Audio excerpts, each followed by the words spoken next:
ছোট মাছ খেতে যতটা মজা কাটতে গেলে দেয় ঠিক ততটাই সাজা।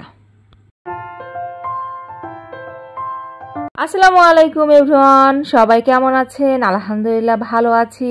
আজকে তো সকালবেলা ঘুম থেকে উঠেই সাবার পাপা উঠে গেছে, সে হচ্ছে খিচুড়ি খাবে, তাই আজকে ভুনা খিচুড়ি, ডিম ভাজি আর হচ্ছে পেঁয়াজ কাঁচামরিচ সব কিছু কেটে নিয়েছি। আজকে যে মসুরের ডাল দিয়ে একদম ভুনা করে কড়াইয়ে খিচুড়ি রান্না করেছি।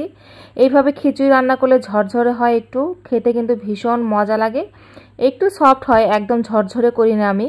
তো এটা দেখতে পাচ্ছেন একটু সফট সফট হয়েছে, কিন্তু ঠান্ডা হয়ে গেলে কিন্তু এটা একদম ঝরঝরে হয়ে যাবে। আর এই খিচুড়িটা খেতে এত মজা লাগে, সকালবেলা উঠে রেডিমেডি করে সাবার পাপাকে দিচ্ছি। শীতের সময় খিচুড়ি খেতে কিন্তু ভীষণ মজা। তো সাবার পাপা নিজেই বেড়ে নিচ্ছি, সব কিছু রেডি করে দিয়েছি। ও হচ্ছে আমরা হচ্ছে ঘরের ভিতর বেশি খাই ডাইনিং টেবিলের চেয়ে, ঘরের ভিতর টেবিল নিয়ে বসে পড়েছি। ও খাবে ভেবেছি আজকে আমিও খাবো। তাই তো 10টা বাজে, তখন 10টা বেজে গেছে, 10টা পার হয়ে গেছে, 10:30 বাজে। তো সেদিন আজকে সবাই তাড়াতাড়ি খাওয়া দাওয়া করছি, ডিম ভেজে নিয়েছি। সকালবেলা ছেলে স্কুলে গিয়েছে, এরপরে সাবার পাপা হচ্ছে কয়েকটা মাছ এনে দিয়েছে।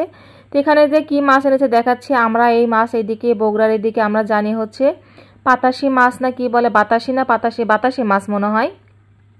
এটা হচ্ছে বাতাসি মাছ। এই মাছটা খেতে কিন্তু ভীষণ মজা লাগে, এটা চচ্চড়ি করলে বেশ মজা লাগে।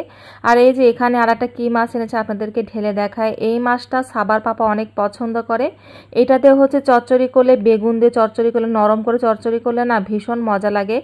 বেলে মাছ, এই বেলে মাছটা তেমন একটা বড় পায় নাই, ছোট বড় মিশেলে এই মাছটা, কিন্তু এই মাছের চচ্চড়িটা ভীষণ মজা।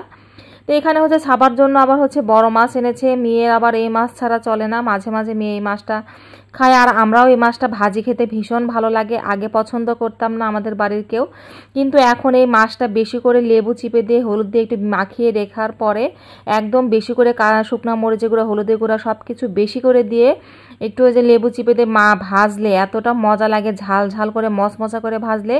পেটির অংশটা ভাজলে বেশি মজা লাগে, যাই খাবে না তাই কিন্তু খেয়ে ফেলবে। মাছ ভাজিটা ভীষণ মজা লাগে গরম গরম ভাতের সাথে খেতে।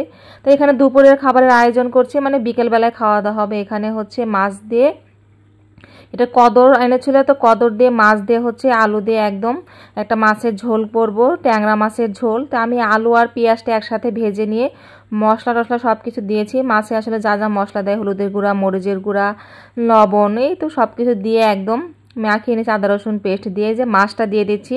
আমি কিন্তু ঝটপট যখন রান্না করতে হয় তখন কিন্তু এভাবে রান্না করি, আলাদাভাবে মাছ কিন্তু কষিয়ে নিই না, একদম সবজির সাথে মাছ কষিয়ে নিই। কারণ মাছ কাটতে আজকে আমাকে অনেক প্যারা দিয়েছে, কোমরের এতটা প্রবলেম। বাচ্চা হলে, যারা আসলে সিজারিয়ান বাচ্চা হয়েছে ঠিক তারাই বুঝতে পারবে যে আসলে বসে থেকে কোনো কাজ করা যায় না। শীতের সময় এই প্রবলেমটা আসলে বেশি হয়, গরমের দিন অতটা না হলেও কিন্তু শীতের সময় এই প্রবলেমটা এতটা বেশি দেখা দেয় তার বলে বোঝানো যাবে না।